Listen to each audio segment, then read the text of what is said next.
کوئی پتھر پھینکا جائے تو اس کی تک نہیں پہنچے گا. اس لیے کنٹرول بہت ضروری ہے. کوئی مسئلہ نہیں معلوم ہے تو اپنی عقل دوڑانے کے بعد انسان خطرے میں پڑ سکتا ہے. آپ اپنی عقل سے دوا نہیں کھاتا ہے انسان, MBBS ڈاکٹر سے, جھولا چھاپ ڈاکٹر سے بھی نہیں. بیماری بڑھتی ہے تو بڑے ڈاکٹر سے رجوع کرتا ہے. کیوں نہیں شریعت کے معاملے میں جب کوئی مسئلہ آتا ہے فاسألوا اہل الذکر ان کنتم لا تعلمون, قرآن نے کہا ہے علم والوں سے پوچھو. یہ علماء سے کیوں نہیں پوچھتے ہو؟ علماء سے پوچھنا چاہیے. آج حال یہ ہے ہمارا, عوام کا حال یہ ہے, ہم مقررین کو بھی بلاتے ہیں تو یوٹیوب دیکھ کر بلائیں گے. یوٹیوب میں دیکھیں گے ایک مولانا بہت تگڑا بول رہا تھا, ایک بلاؤ جلسہ کامیاب ہو جائے گا. کبھی ہم نے اپنے محلے کے عالم سے نہیں پوچھا ہم جس کو بلا رہے ہیں, جس مقرر یوٹیوب والے مولوی کی جس مقرر کو ہم بلا رہے ہیں اس کی فراغت کہاں سے ہے, اس کا فقہ میں مقام کیا ہے. اعلیٰ حضرت امام احمد رضا رضی اللہ تعالیٰ عنہ اور بہت سے فقہاء کرام نے فرمایا غیر عالم کو واعظ کہنا حرام ہے. ہمارا بھی حال عالم نہیں, کم سے کم علماء سے رابطہ کرتے کہ اپنے جلسے کو, لیکن جو جتنا لچھے دار ہو جائے ہم یوٹیوب کے ذریعے مسئلہ طے کریں گے. جب یوٹیوب کے ذریعے مسئلہ طے کریں گے, یہ علماء آپ کے محلے میں رہیں گے, ان سے پوچھیں گے نہیں تو نتیجہ کیا ہوگا؟ وہ تو خود ڈوبا ہے, آپ کو بھی ڈوبائے گا. یہ بتائیے جس کو تقریر کرنا حرام ہے اس کی تقریر سننا جائز ہو جائے گا؟ نہیں, بالکل. اگر آپ یہ کہیں کہ اعلیٰ حضرت نے اس لیے لکھ دیا معاذ اللہ تو آپ خطرے میں پڑ جائیں گے. اعلیٰ حضرت, ارے جب ہم دنیا کے ڈاکٹر کی بات آنکھ بند کر کے مانتے ہیں, ڈاکٹر شوگر کا مریض کہتا ہے چینی مت کھانا, میٹھا مت کھانا, چائے میٹھی مت پینا, مان لیتے ہیں. آپ نے کہا ارے کہیں میٹھی چائے آپ مت نہیں پی رہے ہیں؟ کرے بھائی ڈاکٹر نے منع کیا, MBBS ڈاکٹر نے. ارے کیا ہوا ڈاکٹر نے منع کیا ہے؟ تو آپ جواب دیتے ہیں ارے کیسی بات پاگل والی کر رہے ہو, ڈاکٹر ہے, ڈاکٹری پڑھا ہے, جسم کے بارے میں, بیماری کے بارے میں ہم سے لاکھوں درجہ زیادہ جانتا ہے, اس لیے ہم اس کی بات آنکھ بند کر کے مان رہے ہیں بلا تفصیل. امام احمد رضا رضی اللہ تعالیٰ عنہ ہم لوگوں سے نہیں, آج کے مفتیان کرام سے بھی لاکھوں درجہ علم شریعت جانتے تھے, لاکھوں درجہ, کروڑوں درجہ علم حدیث جانتے تھے, کروڑوں درجہ مسائل شریعہ جانتے تھے. ہم ان کی بات کو کہتے ہیں وہ ایسی لکھ دی ہے معاذ اللہ. بتاؤ برباد ہو جائے گا انسان. اس لیے مسائل شریعہ کا اہتمام بہت ضروری ہے. فتویٰ اتنا عظیم کام ہے, فتوے کی نسبت اللہ تبارک و تعالیٰ نے اپنی طرف کیا ہے. قرآن میں فرمایا گیا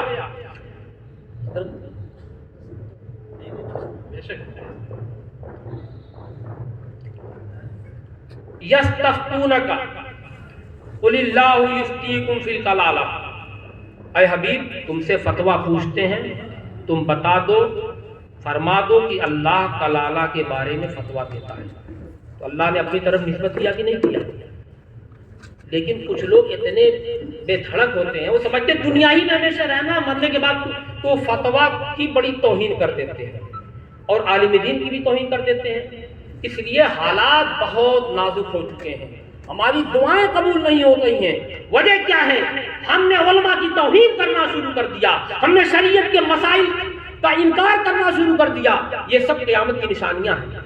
بربادی ہوگی, لیکن کیسے؟ میرے آقا فرماتے ہیں یہ علم دین اٹھا لیا جائے گا, لیکن کیسے اٹھے گا؟ میرے آقا فرماتے ہیں اس طور پر نہیں اٹھے گا کہ سینوں سے نکال دیا جائے گا. علماء اٹھا لیے جائیں گے, دھیرے دھیرے نیک لوگ اٹھتے چلے جائیں گے, پھر بچیں گے وہی جھولا چھاپ. جھولا چھاپ سمجھ رہے ہیں نا؟ وہ اپنے آپ کو تو علامہ سے کم کہیں گے نہیں, مفتی سے کم لکھوائیں گے نہیں, لیکن رہیں گے جھولا چھاپ نہیں, بالکل ایک دم جہالت چھاپ. مسئلہ کوئی انکار نہیں کریں گے, یہ نہیں کہیں گے کہ ہم, کوئی یہ نہیں کہیں گے ہم نہیں جانتے, ہر مسئلہ بتائیں گے. وہ خود بھی گمراہ ہوں گے اور لوگوں کو بھی گمراہ کریں گے. فَضَلُّوا وَأَضَلُّوا, یہ حدیث کا مفہوم ہے. آج حال یہی ہے, ہم لوگ جو ہے جاہلوں کو بلا بلا کے تقریر کراتے ہیں, کبھی کسی مفتی سے نہیں پوچھتے مولانا صاحب جس مولانا کو ہم بلا رہے ہیں وہ مفتی ہیں, عالم ہیں, کس مدرسے کے فارغ ہیں. حال یہ ہے کہ وہ حافظ بھی صحیح سے نہیں رہتے ہیں, ہم اس کو جامع معقول و منقول لکھتے ہیں, علامہ لکھتے ہیں, ماہر درسیات نہ جانے کیا کیا لکھ دیتے ہیں. یہ ہماری بھی کمی ہے. آپ جلسہ کرائیے, اپنے محلے کے کسی عالم دین سے پوچھئے, ہم جس مقرر کو بلانا چاہتے ہیں حضرت ذرا مشورہ دے دیجئے کہ یہ مقرر کو تقریر کرنا جائز ہے کہ نہیں فتاوی رضویہ کی روشنی میں, ہمارے فقہ کی روشنی میں. انشاءاللہ آپ بھی کامیاب رہیں گے, آپ کا جلسہ بھی کامیاب رہے گا. حضرات آپ قابل مبارکباد ہیں, یہ علماء کرام, یہ مفتیان اعظام کی جو دستار بندی ہے, میں ان لوگوں کو بالخصوص मुबारकबादी पेश करता हूँ जिन्होंने इनकी तालीम में मुकम्मल हिस्सा लिया, दामे दिर में कदमे सुखने। हजरात, ये आपके लिए सदक़े जारिया बनेंगे। जब तक इनके इल्म से लोग फायदा उठाते रहेंगे, आपको इसका सवाब मिलता रहेगा। आज जरूरत इस बात की है कि हम अपने आप को उलमा से मंसूब करें। जो मसला न समझ में आए उलमा से पूछ लें, मुफ्तियाने किराम से पूछें, और ये भी पूछ रहे हजरत जरा किताब के हवाले से इरशाद फरमा दें, वरना हमा हमी का दौर है। और जानते हैं क्या हाल होगा? क़यामत की निशानी ये है कि इंसान जो है गुनाह को गुनाह ही नहीं समझेगा, गुनाह को गुनाह ही नहीं समझेगा। हजरत उबादा इब्न सामित रज़ी अल्लाह ताला अन्हु की हदीस मरवी है, मेरे आका ने फरमाया क्या हाल होगा उस वक्त जब तुम्हारी औरतें बेपर्दा और तुम्हारे नौजवान फासिक हो जाएंगे। अर्ज़ करते या रसूल अल्लाह, क्या ऐसा हो जाएगा?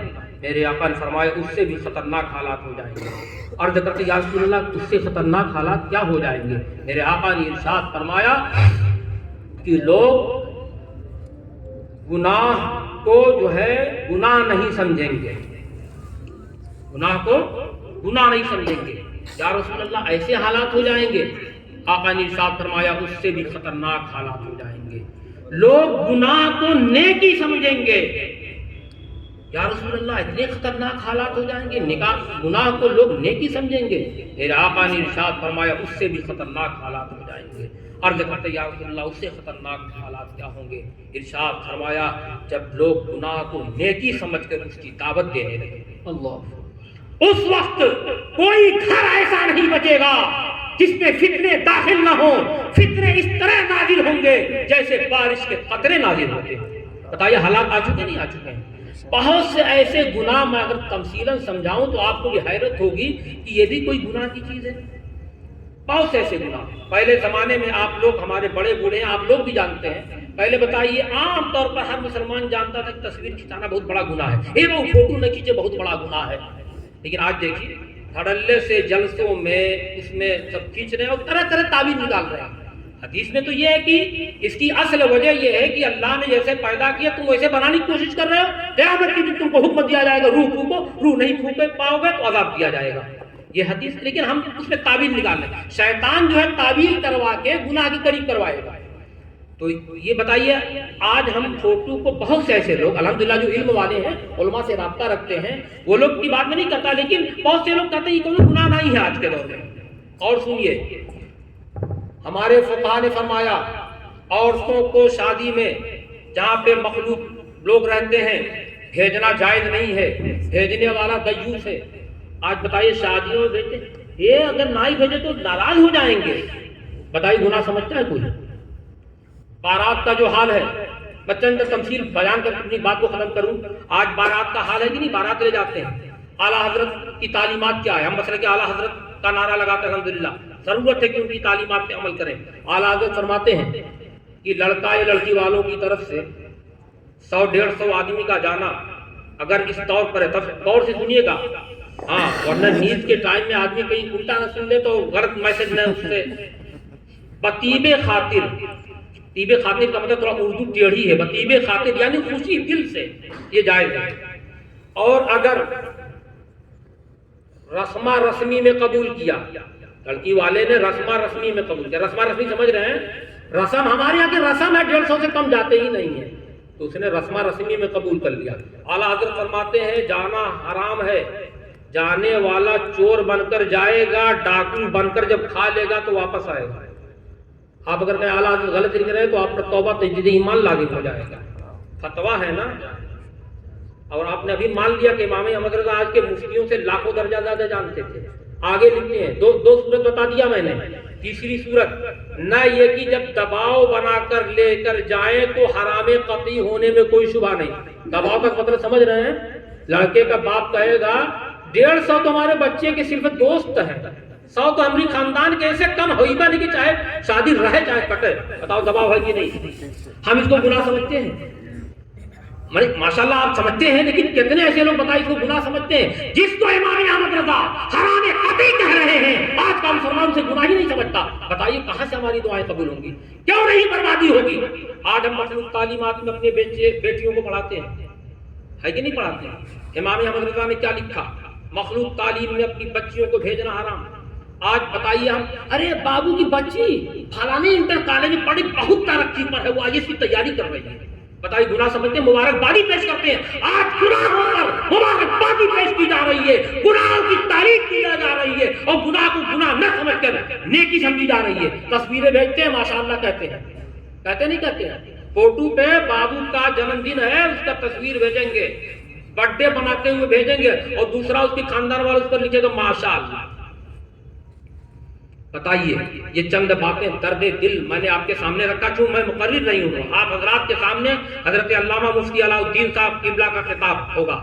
मुफ्ती अख्तर हुसैन साहब किबला इस जिले के जिला संत कबीर नगर के काजी कुज़ात ताजुल फुक़हा हैं, ताजुल शरीया ने उनके लिए दुआ किया। आप उनसे राब्ता कीजिए, हजरत कौन सा मसला, ऐसा तो नहीं कि अपने तौर पे गुनाह नहीं समझते, पूछेंगे तब ना पता चलेगा।